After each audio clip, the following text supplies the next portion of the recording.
Hello, I'm the Eternal Newbie. The extra L is for long, because today we have one long story. This is the longest story I have done to date, but it's a doozy with a DM who, much like a bad penny, keeps turning up. The story is a good one, and by good, I mean horrific. Wait. Well, it's good for us because it's entertaining, but horrific for OP who had to live through this horror that didn't seem to end. Now, as you may have guessed from the thumbnail, the DM of this horror story loves him some anime. And my anime knowledge ends at OG Voltron, so please forgive me any mispronunciations, and let's get on with the show. But before that, a word from our sponsor. Okay, technically they are not a sponsor, but I've always wanted to say that. Today we're going to talk about a super cool new TTRPG setting, Scorched Basin. Are you running or part of a campaign and thinking, maybe I could use a little something extra? Do you like extreme desert settings mixed in with a dash of a post-apocalyptic feeling? Then Scorched Basin is for you. Take a look. This is the Scorched Basin, a setting that fits into any system you want to play. D&D? No problem. New D&D? That works too. Daggerheart, Shadowdark, Morkborg, Call of Cthulhu, even one of my personal favorites, Monster of the Week. I could go on and on. This is the setting that will work with any system out there. Scorched Basin aims to take the TTRPG setting to the next level.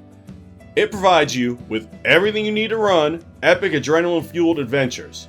You will be able to explore a multitude of desert terrains while battling harsh weather, interacting with or joining the 5 unique tribes, collecting wacky new items, encountering creatures and plants unlike anything you've ever seen before, and discovering awesome player options as you learn the way of the basin. Most notably is the one-of-a-kind magic system, the Current. If you enjoy this channel and amazing TPRPG settings, then this is definitely for you. Not only that, but there is a special tier called Metal TTRPG Community. If you are among the first 500 backers of this tier, you get a limited edition, numbered and signed, metal print from Scorched Basin. But my absolute favorite thing about it is that they have recruited a myriad of different members of the TTRPG community to participate in this epic setting. Yours truly did the voice of a cry-clad knight, and there are scores of other TTRPG creators involved. You might just be surprised at the number of voices you recognize. If this sounds interesting to you, you can show your support for this channel and the Scorched Basin by following the Kickstarter link in the video description. Give it a look and see what you think. Oh, one more thing. This is 100% human-based. No AI was involved in any way. And as we all know, the best stuff out there comes from the human mind. Now, if you happen to be a future AI bot bent on world domination and you're hearing this, I'm just saying this to keep the other meatbags happy. I'm sure that AI stuff that you've created is amazing, and please don't vaporize me. For the rest of us, let's check out the Kickstarter link in the video description. And thank you very much. The campaign.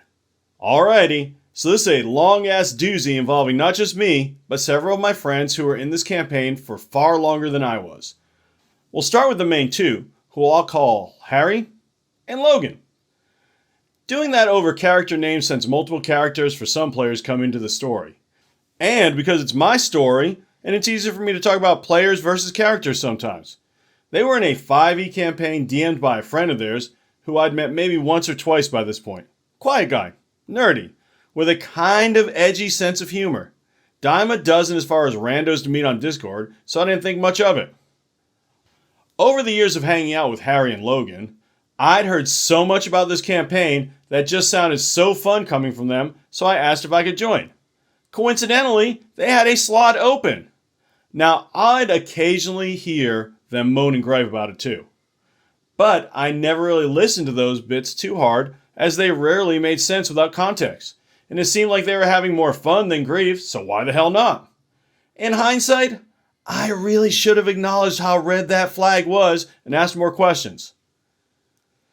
So I was invited to their absolutely massive League of Legends-centric server, second red flag, LOL, and made my character after a brief convo with the DM that maybe resembled an introduction if you squint real hard.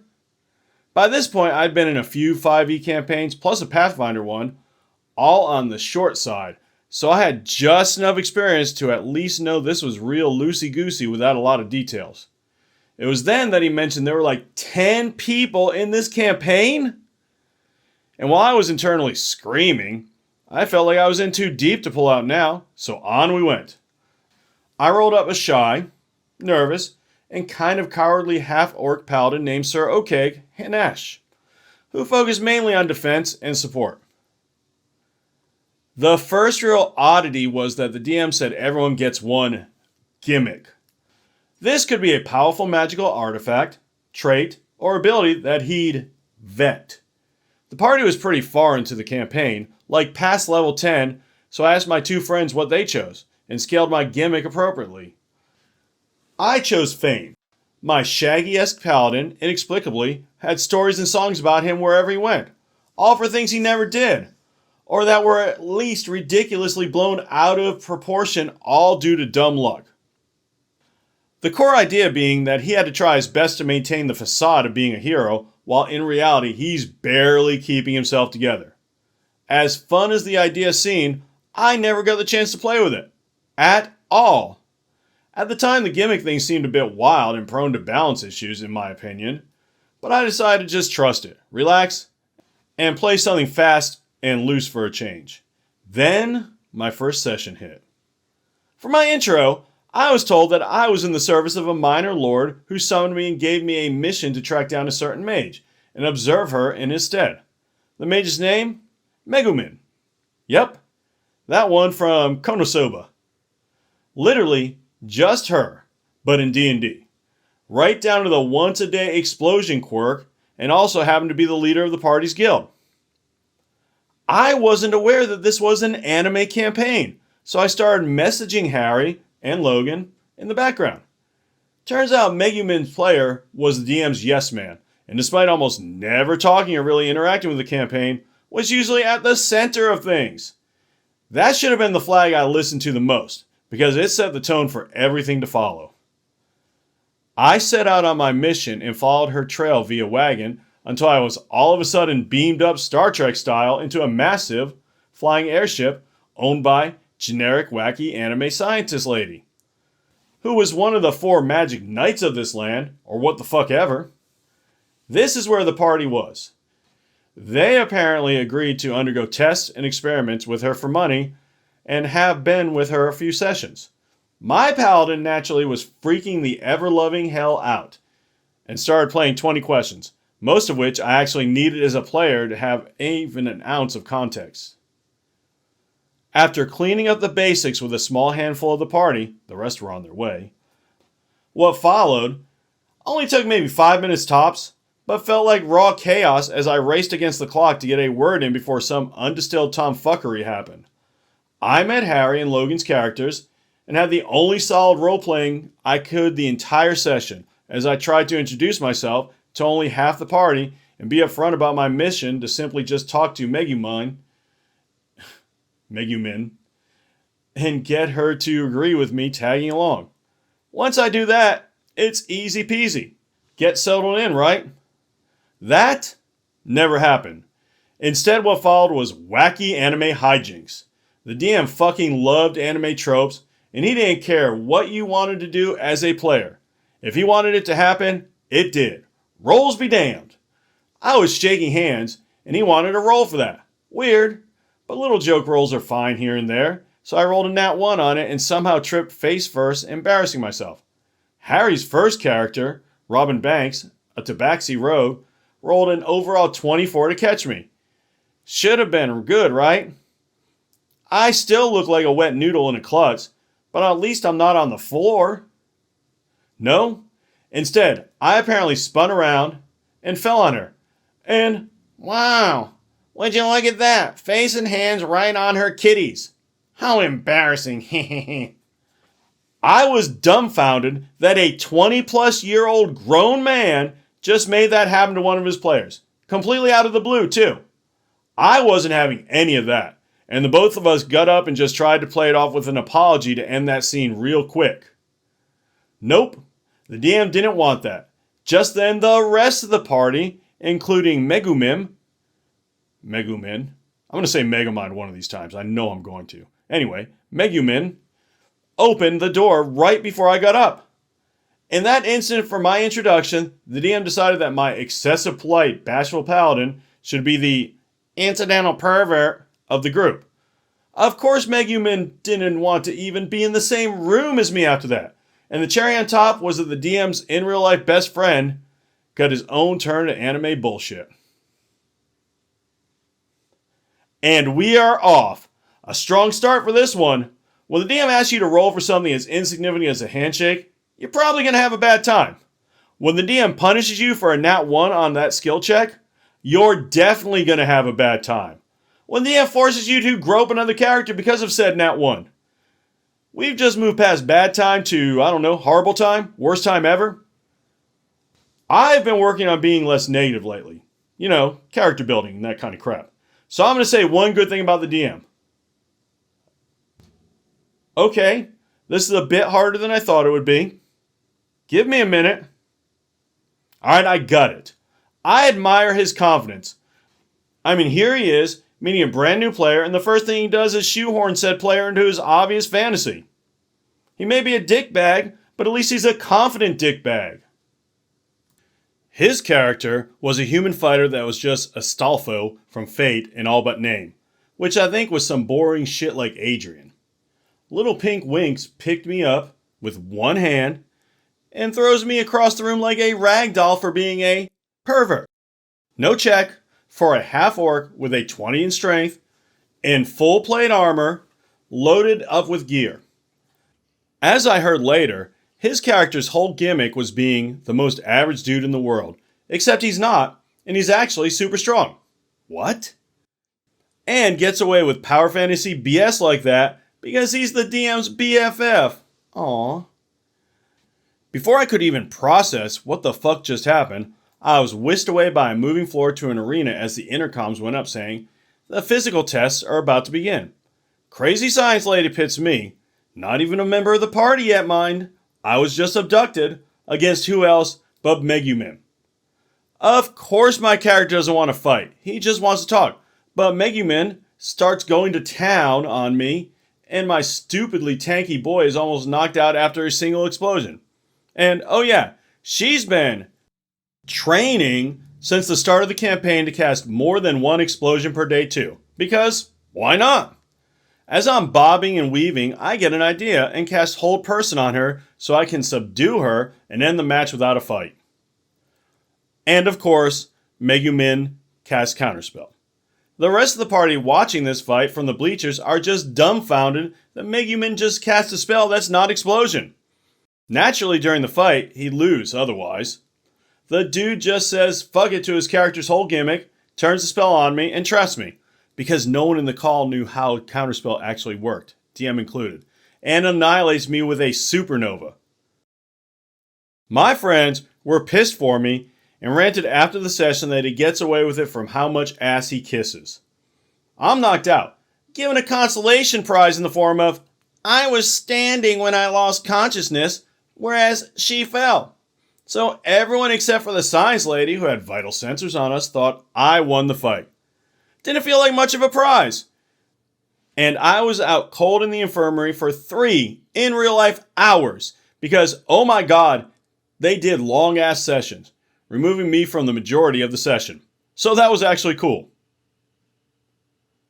Eventually, I wake up in the infirmary as Robin rushes to check on me, and I start talking to her and the guy in the other bed next to me, Harry's other character.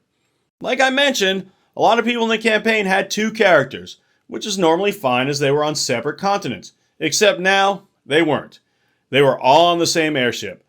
So I was going back and forth between Robin and this new dude, Wolf, who had been sewn back together by crazy scientist lady. It was effing confusing.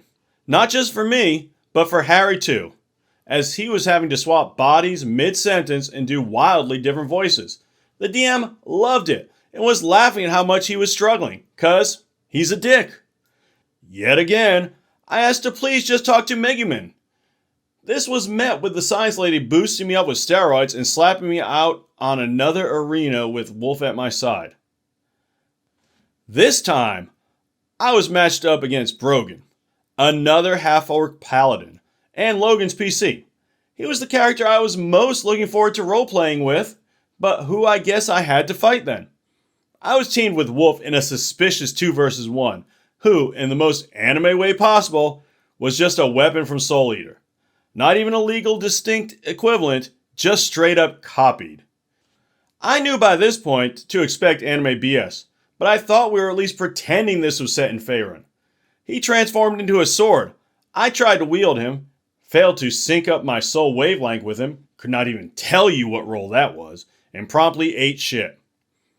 I eventually said fuck it, put him down, and just began using my own vastly more effective weapons and was dishing out damage. I mean totally fucking going to town with crazy good rolls on top of smites and solid stats under the hood. But after all that waiting and listening to other snooze fests masquerading as a tournament arc, I was exhausted and gave up on the idea of being creative or really even engaged with combat. I just spammed attacks and watched as Brogan never went down or even showed signs of fatigue. After, I eventually got knocked out in the most boring slugfest I've ever been a part of. I learned that Brogan was gifted magic armor that negates giant bursts of damage, instead converting them to damage over time after a certain amount of rounds. Meaning, he was essentially invincible for the first half of the fight. Logan even apologized afterwards, saying he felt bad about all that. Can't blame my friends for taking whatever OP or weeb shit the DM throws at them. Do what you gotta. I was miffed at the DM for what another friend of mine summed up as immediately turning me into a side character. The comic relief at that. Wow. I really don't know where to begin. Having a character knocked out for 3 in real life hours sounds horrible until you realize that's 3 hours you don't have to deal with the DM or his pet. So now it's a bonus. The forced PvP is something I've had done to me, and it sucks. Especially when the DM plays favorites. But that's a different story. Does anyone here think there was a chance in hell of OP winning that fight? Yeah, me neither. But at least the DM threw her a bone, making her look like she won. What a prince of a guy, that DM. And to top it all up, the cherry on top of the sundae, the second fight somehow, against all logic, sounded even worse. At least the one against Meg was short. The one with OP tilting at windmills the whole time while waiting, well, that's not really a good analogy, is it? Okay, I got it. OP was tilting against windmills wielding machine guns, and not the nice kind either. In the immortal words of OP, that DM was a dick. As much as that first session sucked, I stayed with it for 2 more. As this was the campaign, I learned that no D&D is better than bad D&D. And I was just hoping to stumble across what they found so worth it in this campaign. We eventually left the ship. I wasn't paid for my participation in the experiments because, of course not. And I finally got permission from Megumin to tag along after an hour of trying to fucking talk to her. I even DM'd the dude telling him I basically can't do anything as a player until he does, and he just said, "Sorry, I'm just playing my character."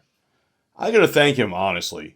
Due to that, I grew to hate that terrible excuse for being a shit player with a passion early on in my TTRPG career. Even after that reluctant permission to shadow them, however, she still didn't instate me as an actual member of the guild, despite having inducted new guild members that very session for less, including a goddamn literal monkey. She made me have to travel to the capital on the other side of the continent myself to request membership from the co-leader or something just to spite me. My friends tried to back me up and even got into a pretty heated out-of-character argument about it. They were ignored, and Megumin just yeeted off into the sunset on a Pegasus for a mystic quest or some bullshit before leaving the call. This guy had free reign to leave and rejoin sessions literally whenever. Then, whoa, would you look at that? Next session, I'm suddenly in Soul Eater. That's about how abrupt it was. The party was split for a while, and we were tossed into some portal for some reason I didn't even understand at the time, and we ended up in the world of Soul Eater, which just exists in this campaign alongside all the rest of the Forgotten Realms. Death is just the god of death for both worlds. I knew Soul Eater mechanics were present, Wolf for instance, but I didn't expect DWMA to be somewhere I could go. Every session found some new way to test my ability to suspend disbelief in a hobby where that's the point. The kicker? Magic doesn't work in Weeb Vegas. At least nothing from actual D&D. Instead, there was some new homebrew spell list that worked in this dimension that the DM promised he would send my way. He never did. My half spellcaster was Bone, and I was more or less stuck there, not even doing my original task of observing Megumin.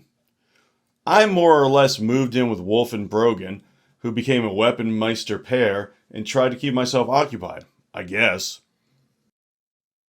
While exploring the town, I found some orphan twins, saved them from some gangsters, and the older brother offered to be my weapon. He was a pair of gauntlets, which didn't make sense, because I'm pretty sure in Soul Eater, it's one person each weapon in a pair. Like for Death the Kid, I think. And the younger brother wasn't a weapon either. I hadn't watched it since middle school, and the whole thing low-key ruined Soul Eater for me. So, I don't really care enough to wiki dive and check. Likewise, I didn't really care for having a weapon, and just adopted them, taking them into our house. I asked the DM that if this campaign was really going to stay here in the Soul Eater dimension for a while, could I, at the very least, get the chance to have some different weapons that would fit my character better? I mean, the biggest issue, both I and my character felt beyond uncomfortable using a child as a weapon, endangering them and exposing them to violence. Plus, he already had gear that complemented the way I played him.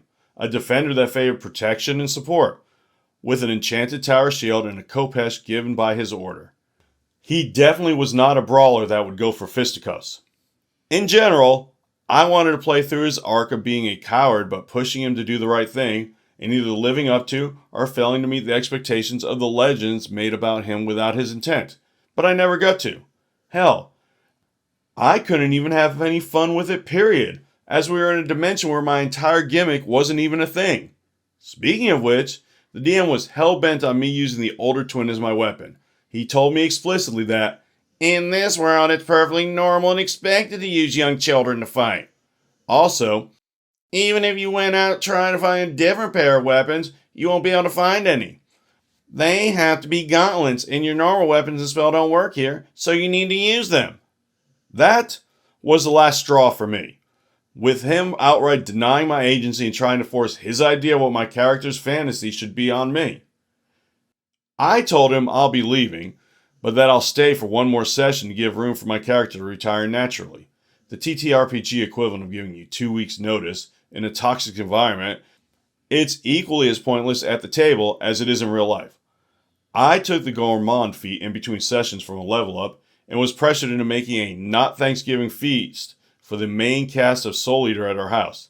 Dude, asking Maka and Soul to pass the potatoes was just about one of the cringiest things I've ever done. Okeg abandoned his mission, retired from adventuring to raise orphans in a different dimension, and I finally pieced out of this shit show of a campaign. And bingo! What? You weren't playing RPG Horror Story Bingo? You should, it's a fun game. My card has hijacking a player and completely destroying their character concept, forced PvP, DM playing favorites, and of course, it's what my character would do. Add in free space and I am a winner. Though really, aren't we all winners because we didn't have to go through what OP did? It's really a fascinating story, in the same way car wrecks and herpes are fascinating. From a distance. Now the DM is forcing OP to abandon everything the character was based on. Have I mentioned this DM was a dick? After that, I started to listen a lot more closely to my friends complaining about this campaign, and it became crystal clear that they only stayed because they liked the other players and their characters. Anime inserts aside. They frequently butted heads with the DM, also hated the anime BS, and were barely hanging on for a period of half a year after I left. It's during this time that I found out some shit that I really wished I'd known beforehand, because I never would have joined if I'd known it. For starters, I found out another one of my friends, who I'll call Ellis, had left before the time I joined, and that he had a real shitty experience. He made a gimmick character named Andrew Palmer, an old wizard who could only use hand spells. I think he had a bonus to them just to make up for it. Well, he got shit on by the DM time and time again because they butted heads so often. My friend actually cared about sticking to the rules and being, fair. Despite joining at the same time and Ellis actually being far more active than him, Adrian was level 15 and Handrew was level 8.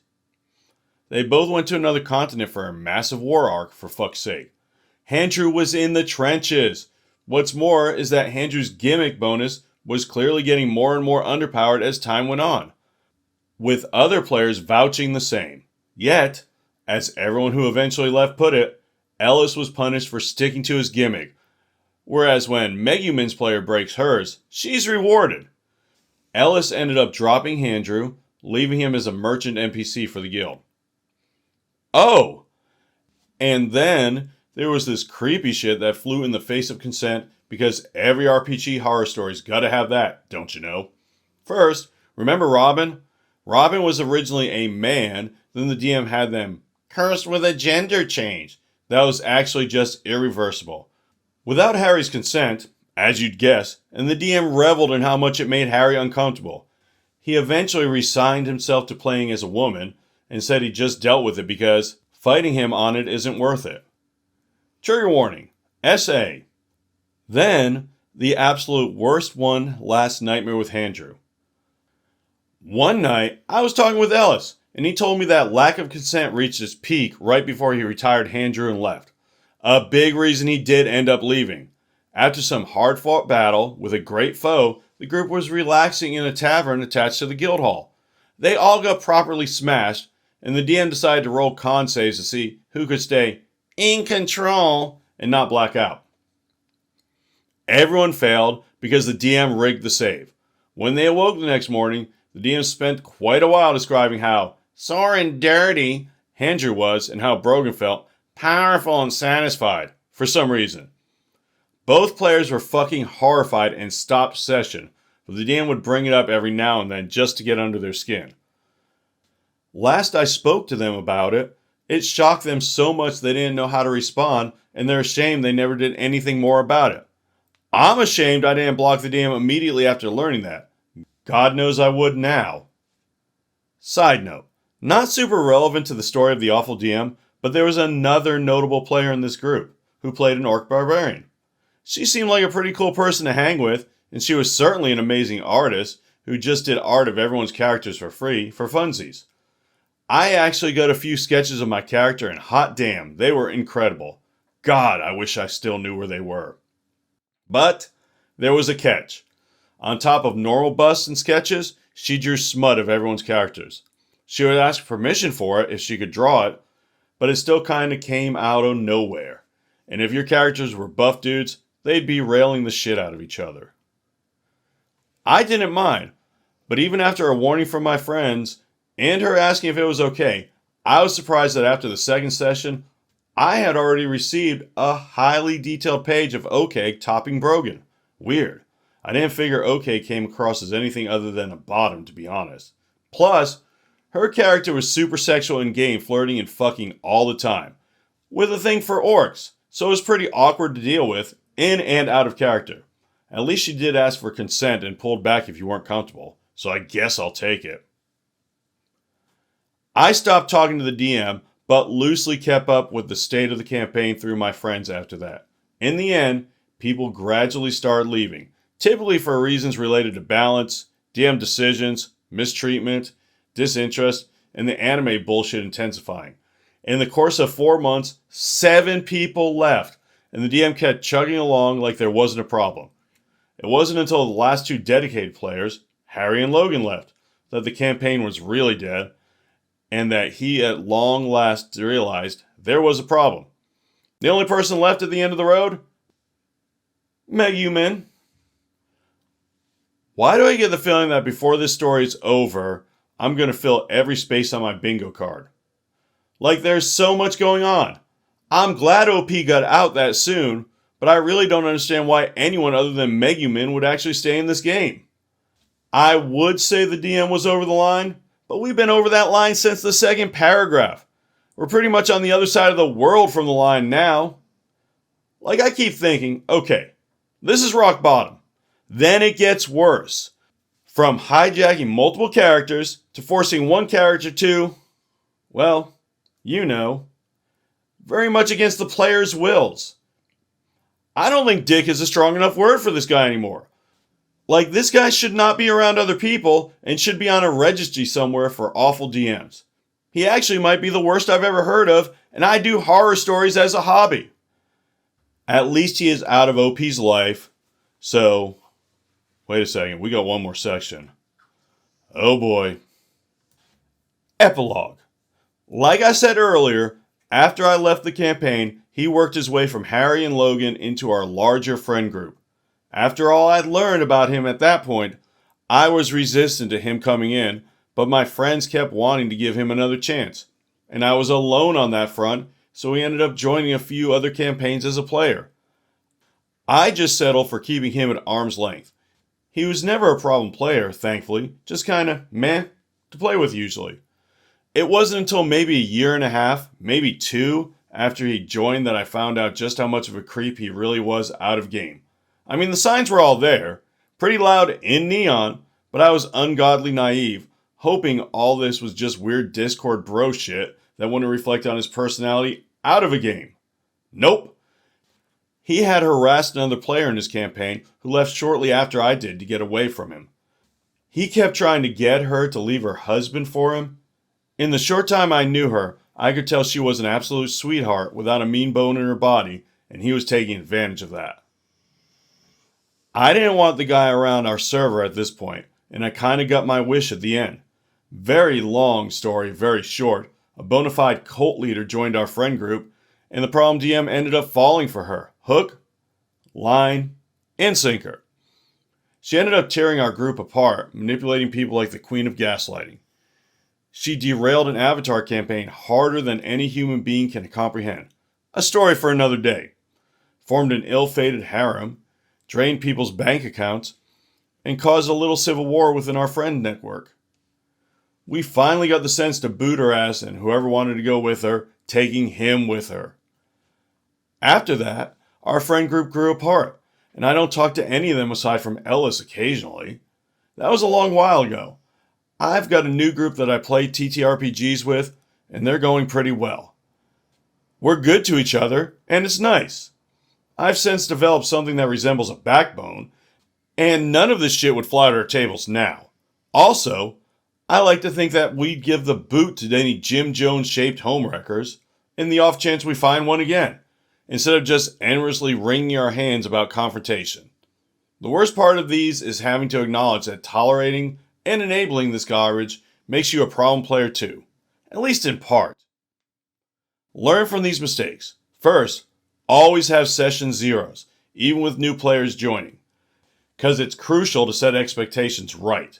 2, never forget about player agency. Just don't force outcomes onto people because you like it as the DM. Don't be a fucking creep.